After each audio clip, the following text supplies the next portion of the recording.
Elles continuèrent leur chemin, leurs pas s'éloignant peu à peu.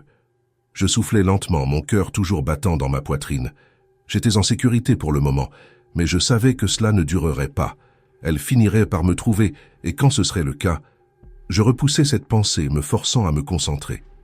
J'avais besoin d'un plan, d'un moyen de sortir d'ici, mais que pouvais-je faire? La station était compromise, l'équipe de secours était partie, ou pire. Et la chose qui les avait pris me chassait. Ma main effleura quelque chose dans l'obscurité, et je sursautai, mon cœur manquant un battement. Lentement, je tendis la main et tâtonnai le long du mur jusqu'à le trouver. Un kit d'urgence stocké dans la trappe pour des situations comme celle-ci. J'ouvris le kit, mes mains tremblant, et en sortis un petit appareil portatif. C'était un brouilleur de communication à courte portée, conçu pour bloquer tous les signaux dans une petite zone. Je pouvais l'utiliser pour gagner du temps, empêcher les créatures de me suivre à travers les systèmes de la station. Ce n'était pas grand-chose, mais c'était quelque chose. J'activai le brouilleur et sortis de la trappe, me déplaçant aussi silencieusement que possible. Les couloirs étaient toujours vides, mais je savais qu'elles étaient là, me cherchant. Je me dirigeais vers la baie d'amarrage, espérant contre toute attente que je pourrais atteindre la navette avant qu'elle ne me trouve. Les lumières vacillaient au-dessus de moi, projetant des ombres inquiétantes sur les murs. Chaque grincement, chaque son lointain faisait battre mon cœur plus vite. Alors que je me rapprochais de la baie, je les entendis, les créatures, leurs voix tordues et extraterrestres résonnant à travers la station. « Elle est là !» siffla l'une d'elles. « Nous sommes proches. » Je me glissai dans un couloir latéral, me pressant contre le mur alors qu'elles passaient, leurs yeux creux scrutant la zone. Je retins mon souffle, priant pour qu'elles ne me voient pas. Lorsqu'elle fut repartie, je continuai vers la baie d'amarrage, mes pas s'accélérant. La navette était juste devant, la porte du sas ouverte. Je pouvais voir les sièges vides à l'intérieur m'attendant, j'étais si proche. Mais alors que je pénétrais dans la baie, je l'entendis. Le bruit du métal raclant contre le métal, suivi d'un grondement bas et guttural. Je me retournai, mon cœur dans la gorge, et le vis, la chose du conduit. Elle m'attendait, sa forme ombreuse se déplaçant et se tordant, ses yeux fixés sur moi, avec une faim malveillante. Elle bondit, et je courus. Je n'eus pas le temps de réfléchir, pas le temps de planifier. Je courus simplement, mes pieds martelant le sol métallique alors que la créature me poursuivait. J'atteignis la navette et claquai la porte derrière moi, la scellant avec des mains tremblantes. La créature se heurta à la porte, sa forme ombreuse pressant contre le verre, essayant d'entrer. Je me précipitai vers les commandes, mes mains tremblant alors que j'initiais la séquence de lancement. La navette vibra en s'éveillant, les moteurs rugissant alors qu'elle se préparait à se détacher de la station. Mais la créature était toujours là, ses yeux fixés sur moi, sa forme pressée contre le verre. Elle ne me laisserait pas partir aussi facilement. Avec un dernier effort désespéré, j'activai les propulseurs et la navette s'élança, s'éloignant de l'ISS. La créature poussa un cri perçant, sa forme se dissolvant dans le vide alors que la navette fusait dans l'espace. Je m'effondrais dans le siège du pilote, mon corps tremblant de fatigue et de peur. J'avais réussi, j'avais échappé. Mais le souvenir de cette chose, des créatures qui avaient pris mon équipage, il me hanterait à jamais. Je fixais les étoiles par la fenêtre, le vide sans fin s'étendant devant moi. J'étais seul, à la dérive dans l'espace, sans savoir si j'arriverais à rentrer sur Terre. Mais j'étais vivant. Pour l'instant, c'était suffisant. La navette dérivait à travers l'étendue froide de l'espace, les étoiles n'étant que des points lumineux distants dans l'immense obscurité. J'étais assis dans le siège du pilote, fixant le vide, essayant de comprendre ce qui venait de se passer. L'ISS était partie, une tache lointaine derrière moi, emportant avec elle tout ce que j'avais connu. Mes mains tremblaient encore, l'adrénaline s'estompant lentement, laissant place à une fatigue profonde, épuisante. Mais je ne pouvais pas me permettre de me reposer, pas encore. Je devais comprendre où j'étais, à quelle distance j'étais de la Terre et comment rentrer. Je consultais le système de navigation, mes yeux parcourant les relevés. La trajectoire de la navette avait été préprogrammée pour un retour d'urgence sur Terre, mais quelque chose n'allait pas. Les coordonnées ne correspondaient pas. Nous n'étions pas en direction de la Terre. La panique monta en moi, alors que je réalisais que la navette dérivait hors de sa trajectoire, tirée par une force invisible. J'essayais de corriger la trajectoire, mais les commandes ne répondaient pas. Les systèmes, grésillants et clignotants. « Qu'est-ce que... » murmurai-je, tapotant frénétiquement sur la console. Mais quoi que je fasse, la navette continuait son parcours erratique, s'éloignant de plus en plus de l'endroit où elle devrait être. Je regardais par la fenêtre, espérant apercevoir quelque chose de familier, un point de repère dans l'immense océan d'étoiles. Mais il n'y avait rien, juste le vide froid et vide s'étendant dans toutes les directions. Et puis, au loin, je la vis. Une lumière faible, scintillante, pulsant rythmiquement, comme un battement de cœur. Elle était loin, à peine visible, mais elle était là, un phare dans les ténèbres. Mon souffle se bloqua dans ma gorge alors que je fixais la lumière. Elle m'attirait, tirant la navette vers elle, peu importe à quel point j'essayais de l'éviter. Je ne savais pas ce que c'était, mais chaque instinct me disait de l'éviter, de m'en éloigner le plus possible, mais la navette ne répondait pas. C'était comme si les commandes avaient été piratées, les systèmes contrôlés par une force externe. J'étais impuissant, piégé dans ce petit vaisseau lancé vers l'inconnu. Je serrais les bords de la console, mes jointures blanchissant. « Non !» chuchotai-je, secouant la tête. « Ce n'est pas possible. Cela ne peut pas arriver. » Mais c'était bien réel. La lumière se rapprochait, devenant plus brillante, remplissant la fenêtre de son éclat inquiétant. Ce n'était pas une étoile, réalisai-je avec un haut-le-cœur. C'était autre chose, quelque chose de vivant. Je pouvais le sentir maintenant, une présence qui pressait contre mon esprit, sondant, cherchant. C'était la même sensation que j'avais eue sur l'ISS quand la chose m'avait parlé avec la voix de Ryan. Elle était là, avec moi, dans la navette. Je frappais la console de frustration et de peur, mais le système restait insensible. La lumière se rapprochait, de plus en plus proche, jusqu'à ce qu'elle soit tout ce que je puisse voir, remplissant toute la fenêtre de son éclat pulsant. Et puis, aussi soudainement que cela avait commencé, la navette s'arrêta. Les moteurs s'éteignirent, les lumières vacillant, me laissant dans l'obscurité totale. La seule lumière provenait de la fenêtre, où l'orbe brillant flottait juste à l'extérieur, si proche que je pouvais presque tendre la main et la toucher. Je la fixais, mon souffle se faisant court. Elle était belle d'une certaine manière, hypnotisante, avec sa façon de pulser doucement, comme un battement de cœur. Mais il y avait quelque chose qui n'allait pas, quelque chose de profondément dérangeant à son sujet. Je détournais les yeux de la lumière, me forçant à réfléchir. Je devais trouver un moyen de sortir de cette situation, de reprendre le contrôle de la navette. Mais mon esprit était embrouillé, mes pensées lentes et désordonnées, et puis je l'entendis, une voix douce et apaisante venant de la lumière. « Viens à moi », murmura-t-elle, les mots résonnant dans mon esprit. « Tu es en sécurité maintenant, tu es chez toi. » Je secouai la tête, essayant de dissiper le brouillard qui s'installait dans mes pensées. « Non, non, ce n'est pas réel », murmurai-je, mais la voix continua, insistante. « Viens à moi », répéta-t-elle, plus fermement cette fois. « Tu as été tellement perdu, tellement seul, mais tu es chez toi maintenant. Viens à moi. » Je serrai les poings, luttant contre l'envie de m'approcher de la fenêtre, de tendre la main vers la lumière. C'était tellement tentant, tellement réconfortant, comme une couverture chaude après une nuit froide. Mais je savais au fond de moi que c'était un mensonge. Je me forçais à me concentrer, à traverser le brouillard dans mon esprit. Je devais réfléchir, comprendre ce qu'était cette chose et comment m'en échapper. Mais la lumière était si proche, si invitante. « Viens à moi », insista la voix, devenant plus forte, plus insistante. « Tu es chez toi, viens à moi ». Je fermai les yeux, mes mains tremblant alors, que j'essayais de bloquer la voix, la lumière, l'envie écrasante de céder.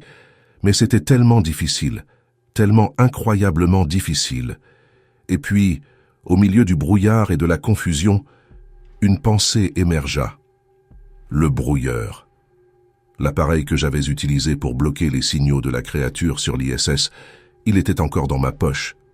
Je tâtonnais pour le trouver, mes doigts engourdis et peu coopératifs. La voix devint plus forte, plus désespérée, comme si elle savait ce que j'essayais de faire. « Viens à moi maintenant ».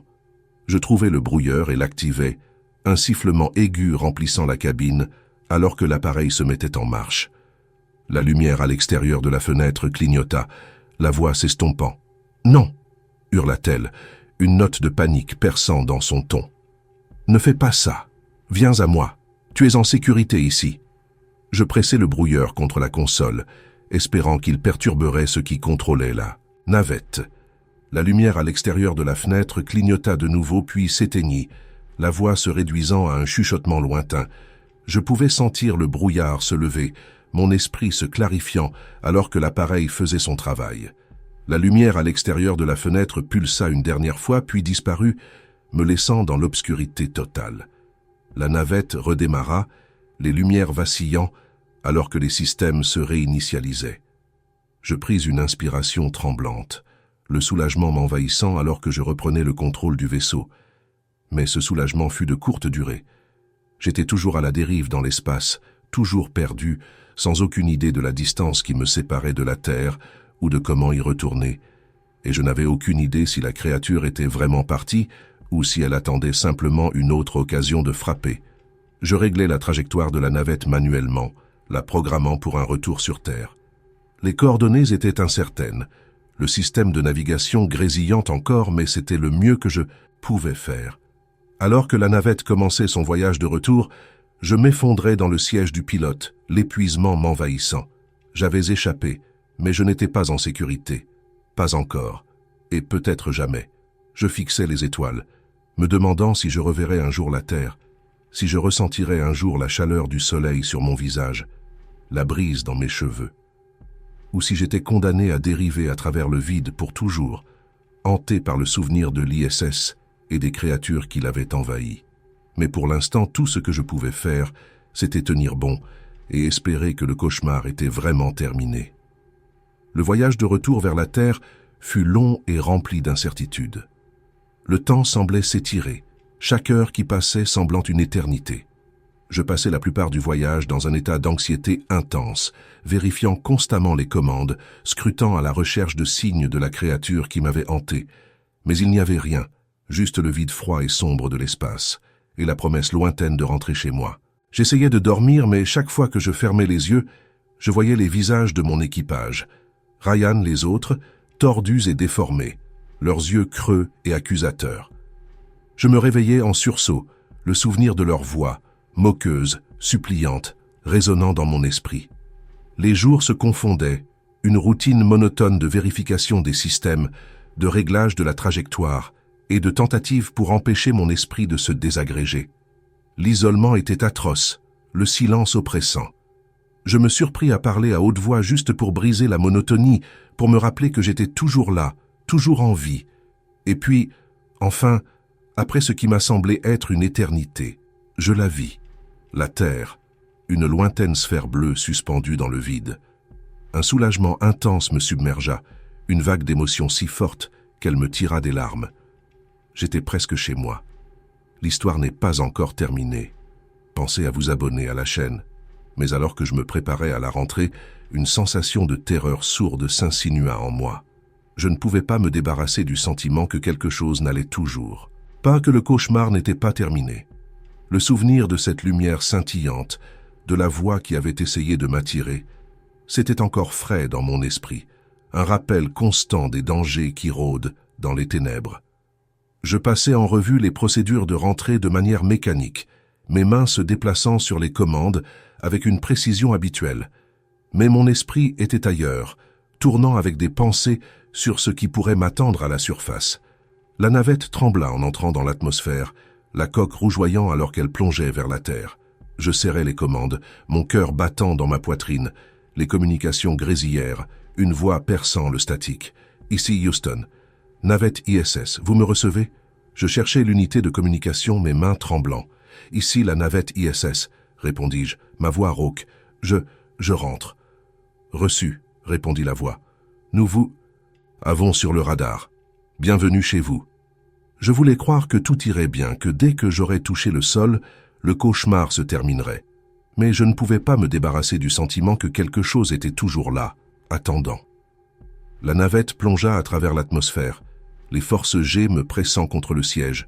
Je pouvais voir les nuages défiler devant la fenêtre, le ciel passant du noir au bleu, alors que la navette descendait. Et puis, avec un choc qui secoua les os, Le train d'atterrissage de la navette se déploya et l'engin se posa sur un sol ferme. Le silence soudain était presque déstabilisant après le chaos de la rentrée. Je restais assise un moment, mon souffle court, mon esprit luttant pour accepter le fait que j'étais enfin chez moi. Le sas siffla en se dépressurisant et je tendis la main vers le levier de déverrouillage, mes mains tremblant encore. La porte s'ouvrit et je fus accueilli par la lumière éblouissante du jour, la chaleur du soleil sur mon visage. Je trébuchais hors de la navette, m'effondrant sur le sol, la terre fraîche sous moi contrastant avec l'environnement stérile de l'ISS. Je restais allongé là un moment, respirant l'air frais, sentant l'herbe sous mes doigts. C'était réel. J'étais chez moi. Mais alors que je restais là, une ombre se projeta sur moi. Je levai les yeux, plissant les yeux contre la lumière du soleil, et vis une silhouette se tenant au-dessus de moi. Pendant un bref, terrifiant instant, je pensais que c'était l'une des créatures qu'elle m'avait suivi jusqu'à la terre. Mais à mesure que mes yeux s'ajustaient, je vis que c'était un homme, un secouriste, vêtu d'une combinaison de protection, son visage caché derrière une visière réfléchissante. « Madame, vous allez bien ?» demanda-t-il, sa voix étouffée par la combinaison. Je hochai faiblement la tête, essayant de me redresser. « Je crois, » dis-je, ma voix tremblante. « C'est terminé, n'est-ce pas ?» L'homme ne répondit pas immédiatement. Il jeta un coup d'œil par-dessus son épaule, signalant à quelqu'un que je ne pouvais pas voir, puis se tourna de nouveau vers moi. « Nous devons vous examiner, » dit-il, son ton professionnel. « Une alerte de quarantaine a été émise pour votre navette. Procédure standard. » Quarantaine. Le mot me glaça le sang. Je voulais protester, leur dire que j'allais bien, que je voulais juste rentrer chez moi, mais je savais mieux. J'avais vu ce que cette chose pouvait faire, comment elle pouvait imiter et tromper. Je ne pouvais prendre aucun risque. Je laissais les secouristes m'aider à me relever, leurs mains fermes et rassurantes. Ils me conduisirent jusqu'à un véhicule d'attente, où je fus doucement mais fermement attaché, les portes se refermant dans un sifflement doux. Alors que le véhicule commençait à bouger, je fixai la fenêtre, regardant le monde défiler. Les arbres, les bâtiments, les gens, tout cela semblait si familier, et pourtant si distant, comme si je les voyais à travers un brouillard. J'étais chez moi, mais je ne pouvais pas me débarrasser du sentiment que je n'avais plus ma place ici, que j'avais laissé une partie de moi derrière dans le vide. Le véhicule s'arrêta devant un établissement, gris, stérile, avec de hautes clôtures et des gardes armés. Un centre de quarantaine, réalisai-je avec un sentiment de malaise. Les portes s'ouvrirent, et je fus escorté à l'intérieur, les lumières fluorescentes vives contrastant durement avec l'intérieur tamisé de la navette. Je fus conduite à travers une série de procédures de décontamination, les travailleurs se déplaçant avec une efficacité pratiquée. Ils prirent des échantillons, effectuèrent des scans, posèrent des questions, tant de questions, dont la plupart je ne pouvais pas répondre. Mon esprit était encore en train de tourner, essayant de tout comprendre. Enfin, ils me laissèrent seul dans une petite pièce sans fenêtre, les murs peints d'un gris institutionnel terne. Je m'assis au bord du lit, fixant la porte, mes pensées tournoyant. Était-ce vraiment fini? Ou la créature était-elle encore là, attendant le bon moment pour frapper? Je ne savais pas, et cette incertitude me rongeait, me remplissant d'un sentiment de terreur. La porte s'ouvrit et un homme en blouse blanche entra, un clipboard à la main. Il était grand, avec des traits aigus et des yeux bleus perçants qui semblaient me voir à travers. « Madame Harper, » dit-il, jetant un coup d'œil au clipboard puis de nouveau vers moi. « Je m'appelle Dr. Collins. Je suis ici pour effectuer quelques tests finaux et ensuite nous déterminerons les prochaines étapes. » Je hochai la tête d'un air absent sans vraiment entendre ces mots. J'étais trop fatigué, trop épuisé pour m'en soucier. Je voulais juste que tout soit terminé. Le docteur Collins posa le clipboard de côté et tira une chaise, s'asseyant en face de moi. Il sortit un petit appareil portatif et commença à me scanner, son expression impassible. Pendant qu'il travaillait, je ne pouvais pas me débarrasser du sentiment que quelque chose clochait. La pièce semblait trop calme, trop silencieuse, comme si nous étions les deux seules personnes au monde. Je jetai un coup d'œil à la porte, m'attendant presque à ce qu'elle s'ouvre brusquement, que les créatures fassent irruption. Mais rien ne se passa. La pièce resta silencieuse, le seul bruit étant le léger bourdonnement du scanner. Enfin, le docteur Collins termina, posant l'appareil de côté. Il me regarda pendant un moment, ses yeux bleus intenses, et je sentis un frisson me parcourir l'échine.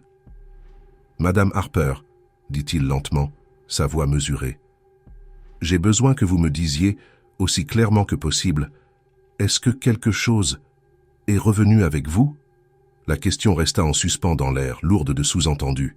J'hésitais, mon esprit tournant à toute vitesse. Est-ce que c'était le cas? Avais-je ramené quelque chose? J'avais utilisé le brouilleur, perturbé le signal de la créature, mais non, dis-je, ma voix à peine plus qu'un murmure. Je ne pense pas. Le docteur Collins hocha la tête, mais son expression ne changea pas. Il semblait peser mes mots, considérant quelque chose. Puis, sans avertissement, il se leva et se dirigea vers la porte, l'ouvrant juste assez pour parler à quelqu'un à l'extérieur. « Elle est claire, » dit-il doucement, puis se tourna de nouveau vers moi. « Vous serez bientôt libérée, Madame Harper. Mais s'il vous plaît, si vous remarquez quelque chose d'inhabituel, quoi que ce soit, signalez-le immédiatement. » Je hochai la tête, mais je pouvais dire par son ton qu'il ne s'attendait pas vraiment à ce que je trouve quoi que ce soit. Il suivait simplement le protocole, cochant des cases sur un formulaire. Je voulais croire que tout irait bien, que je pourrais reprendre ma vie et oublier ce cauchemar. Mais je savais, au fond de moi, que les choses ne seraient plus jamais les mêmes. La porte se referma derrière lui, me laissant seul dans la pièce silencieuse et stérile. Je restai assise là pendant longtemps, fixant les murs, essayant de repousser les souvenirs de l'ISS, des créatures, de mon esprit. Mais il restait une ombre sombre à l'orée de mes pensées, et puis, juste au moment où je commençais à m'assoupir, je l'entendis, un doux rythmique coup frappé, toc, toc, toc. Mes yeux s'ouvrirent en grand, mon cœur battant à tout rompre dans ma poitrine. Je fixai la porte, le son résonnant encore dans mon esprit. Cela ne pouvait pas être. Cela devait être mon imagination, un tour de l'esprit après tout ce que j'avais traversé. Mais les coups revinrent, plus forts cette fois. Toc, toc, toc. Je restai figé, mon souffle venant en halètements courts et saccadés. La pièce était silencieuse, l'air lourd de tension. Et puis, aussi soudainement que cela avait commencé, les coups s'arrêtèrent. Pendant un long moment, je ne bougeais pas, ne respirais pas. J'écoutais, tendant l'oreille pour entendre le moindre son, le moindre signe que je n'étais pas seul. Mais il n'y avait rien, juste le léger bourdonnement du système de ventilation, le doux craquement du bâtiment qui se stabilisait. Je me forçais à me détendre, à respirer profondément et régulièrement. Ce n'était rien, me dis-je. Juste une hallucination, une peur résiduelle de mon temps passé sur l'ISS. J'étais en sécurité maintenant. J'étais chez moi. Mais alors que je me recouchais, essayant de me convaincre que tout allait bien, je ne pouvais pas me débarrasser du sentiment que quelque chose n'allait pas. Les coups avaient peut-être cessé, mais la peur restait, enfouie profondément dans mon esprit. Et alors que je fermais les yeux, je savais que ce n'était que le début. Les jours qui suivirent mon retour furent un brouillard de débriefing, d'examens médicaux et de questions sans fin. Je passais par les étapes, répondant à ce que je pouvais, bien que la plupart du temps cela ressemblait à un rêve, lointain et flou, comme si cela s'était passé à quelqu'un d'autre. Les médecins me déclarèrent en bonne santé, bien qu'ils insistèrent pour me garder sous observation pendant quelques jours de plus. Ils disaient que c'était par précaution, mais je savais qu'ils me surveillaient pour déceler des signes de contamination, ou pire, des signes que je n'étais pas ce que je prétendais être. Je ne pouvais pas les blâmer. Si nos rôles étaient inversés, j'aurais fait de même. Mais la surveillance constante, l'environnement stérile, les caméras omniprésentes, tout cela ressemblait à une prison, un rappel que le cauchemar n'était pas terminé. Les coups avaient cessé, mais la peur persistait. Chaque fois que je fermais les yeux, je voyais l'ISS, la lumière scintillante, les visages tordus de mon équipage. J'entendais leurs voix dans mes rêves, m'appelant, suppliant une aide que je ne pouvais pas donner. Je me réveillais trempé de sueur, le souvenir de leurs cris résonnant encore dans mes oreilles. J'essayais de me convaincre que ce n'était que du traumatisme, les effets secondaires de l'horreur que j'avais vécue. Mais au fond de moi, je savais que c'était plus que cela. Quelque chose m'avait suivi, quelque chose que je ne pouvais pas voir ni entendre, mais que je pouvais sentir tapi dans les recoins de mon esprit. Le jour de ma libération arriva plus tôt que prévu. Les médecins semblaient satisfaits que j'étais en bonne santé, tant physiquement que mentalement, bien que leurs assurances fassent peu pour apaiser mes craintes. Ils me remirent un dossier de papier, une tenue civile et un avertissement sévère de signaler tout symptôme ou comportement inhabituel. Lorsque je sortis du centre de quarantaine et entrai dans la lumière du soleil, le monde me sembla étranger. Le ciel était trop lumineux, l'air trop frais, les bruits des voitures, des gens, de la vie, tout cela était accablant après le silence de l'espace. J'essayais de me réadapter à ma vie, de retrouver du réconfort dans les routines familières, mais rien ne semblait juste. Mon appartement, autrefois un refuge, me semblait maintenant froid et vide. Je ne pouvais pas me débarrasser du sentiment que j'étais observé, que les ombres dans les coins de la pièce étaient plus que de simples ombres. J'évitais les miroirs, incapable de regarder mon propre reflet, sans voir les yeux creux des créatures qui avaient dépris mon équipage.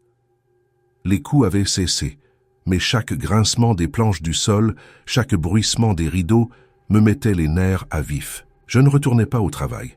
Je ne pouvais pas. L'idée de retourner dans l'espace, de monter à bord d'une autre navette, me remplissait d'une terreur que je ne pouvais pas exprimer. Je passais la plupart de mes journées chez moi, rideaux tirés, portes verrouillées, essayant de noyer les souvenirs dans la télévision, les livres, tout ce qui pourrait occuper mon esprit. Mais les souvenirs ne restaient pas enfouis. Ils remontaient à la surface, envahissant mes pensées, mes rêves, jusqu'à ce que je ne puisse plus distinguer ce qui était réel et ce qui ne l'était pas. Une nuit, après des heures à me tourner et me retourner, j'abandonnai l'idée de dormir et me dirigeai vers la cuisine pour prendre un verre d'eau. L'appartement était silencieux, la seule lumière venant de la lueur pâle du lampadaire extérieur. Je me tenais près de la fenêtre, fixant la rue vide, essayant de calmer l'inquiétude qui s'était installée dans ma poitrine. Et puis je le vis, une silhouette se tenant dans l'ombre, juste, en dehors du cercle de lumière du lampadaire. Au début, je pensais que c'était juste un tour de lumière, un reflet dans le verre, mais en regardant de plus près, je réalisais que c'était réel, grand, avec de larges épaules et un visage que je reconnaissais trop bien, Ryan. Mon souffle se bloqua dans ma gorge, mon cœur battant à tout rompre dans ma poitrine. Ce ne pouvait pas être lui. Ce n'était pas possible. Ryan était parti, perdu dans le vide, pris par les créatures qui avaient envahi l'ISS. Mais il était là, se tenant sur le trottoir, me fixant de ses yeux creux et vides. Je reculai de la fenêtre, mes mains tremblant. Cela n'était pas réel. Cela ne pouvait pas être réel. Je fermai les yeux, comptai jusqu'à 10, puis les rouvris. Il avait disparu. Je soufflai un soupir tremblant, mon esprit tournant. Ce n'était qu'une hallucination, me dis-je, juste un autre tour de l'esprit. Mais la peur restait, rongeant les bords de mes pensées, refusant de se taire. J'essayais de retourner me coucher, mais le sommeil ne venait pas. Je restais allongé là, fixant le plafond, mon esprit rejouant l'image de Ryan se tenant dans la rue, ses yeux vides et accusateurs. Le lendemain matin, j'allais voir le docteur Collins. Je ne savais pas quoi faire d'autre, où me tourner. Il écouta mon histoire avec un calme professionnel, prenant des notes pendant que je parlais. Lorsque j'eus terminé, il posa son stylo et me regarda de ses yeux bleus perçants. « Madame Harper, dit-il, sa voix mesurée, il n'est pas rare que les survivants d'expériences traumatiques aient des hallucinations vivaces. Votre esprit essaie de traiter ce qui s'est passé, de donner un sens à l'insensé. Ce que vous avez vu était probablement une manifestation de votre culpabilité, de votre peur. Je voulais le croire, accepter son explication et passer à autre chose. Mais le souvenir du visage de Ryan, la façon dont il m'avait regardé, si réel, si tangible, je ne pouvais pas m'en débarrasser. « Et si ce n'était pas une hallucination ?» demandai-je, ma voix à peine plus qu'un murmure. « Et si quelque chose m'avait suivi ?» Le docteur Collins m'étudia un moment, son expression impénétrable. « Nous avons effectué tous les tests, tous les scans, dit-il lentement. Il n'y a aucune preuve de contamination, aucun signe d'une entité étrangère. Physiquement, vous êtes en bonne santé. Mentalement, vous avez traversé beaucoup de choses, Madame Harper. Il vous faudra du temps pour guérir. Je hochai la tête, mais ces mots firent peu pour apaiser mes craintes. Je quittai le bureau en me sentant plus perdu que jamais, le poids du cauchemar pesant toujours sur moi. Les jours passèrent, dans un brouillard, chacun se fondant dans le suivant. Je sortais à peine de l'appartement, trop effrayé par ce que je pourrais voir, trop effrayé par ce que je pourrais ne pas voir. Les coups n'étaient pas revenus, mais la peur ne me quittait jamais. Une compagne constante dans l'obscurité. Et puis, une nuit, je l'entendis de nouveau. Toc, toc, toc. Je me redressai dans mon lit, mon cœur battant à tout rompre dans ma poitrine. Le son était faible, distant, mais indubitable. Je retins mon souffle, tendant l'oreille. Toc, toc, toc. Cela venait de la porte d'entrée. Je sortis du lit, mes mains tremblant alors que je saisis la batte de baseball que je gardais près de la table de chevet. Je savais qu'elle ne servirait pas à grand-chose, mais c'était quelque chose à tenir, quelque chose pour repousser la peur. Je descendis le couloir, chaque nerf à vif, les ombres semblant se refermer autour de moi. Les coups continuaient, réguliers, insistants. Toc, toc, toc. J'atteignis la porte et hésitais, ma main flottant au-dessus de la poignée. Je ne voulais pas l'ouvrir, je ne voulais pas voir ce qui se trouvait de l'autre côté, mais je devais savoir. Je pris une grande inspiration et ouvris la porte. Il n'y avait personne. Le couloir était vide, l'air immobile. Je sortis, regardant à gauche et à droite, mais il n'y avait rien. Juste la lumière tamisée du couloir, le doux bourdonnement du système de chauffage du bâtiment. Je soufflai un soupir tremblant, abaissant la batte. Ce n'était rien, me dis-je, juste mon esprit qui me jouait des tours. Je me tournai pour rentrer à l'intérieur, et puis je le vis. Un mot, collé sur la porte. Mon nom écrit en lettres nettes et précises. Mon cœur manqua un battement, alors que je déchirais la note de la porte, mes mains tremblant. Je la dépliai lentement, la terreur se nouant dans mon estomac. La note était courte, juste quelques mots. Tu ne peux pas fuir, tu ne peux pas te cacher. Je fixais les mots, mon esprit tournant. Ce n'était pas possible. Cela ne pouvait pas être réel. Mais la note était là, les mots me fixant, se moquant de moi. Je froissais la note dans ma main, mon souffle devenant court et saccadé. Je regardais de nouveau autour du couloir, m'attendant à voir Ryan se tenant dans les ombres, ses yeux creux me regardant. Mais il n'y avait rien, aucun signe de qui que ce soit, aucun son, sauf les battements de mon cœur. Je rentrai précipitamment dans l'appartement, verrouillant la porte derrière moi, mon esprit tournoyant. Que signifiait cela? Qui avait laissé cette note? Était-ce réel ou juste une autre hallucination? Je ne savais pas. Je n'avais pas de réponse, juste plus de questions, plus de peur. Je m'assis sur le canapé, la note froissée toujours dans ma main. Je la fixais, essayant de comprendre, essayant de trouver un indice, une explication, mais il n'y avait rien. Juste ces mots résonnant dans mon esprit. Tu ne peux pas fuir, tu ne peux pas te cacher. Et alors que je restais là, la peur qui m'avait rongé pendant des semaines finit par me consumer. Je savais au fond de moi que le cauchemar n'était pas terminé. Il ne faisait que commencer. Merci de votre attention. Pensez à vous abonner à la chaîne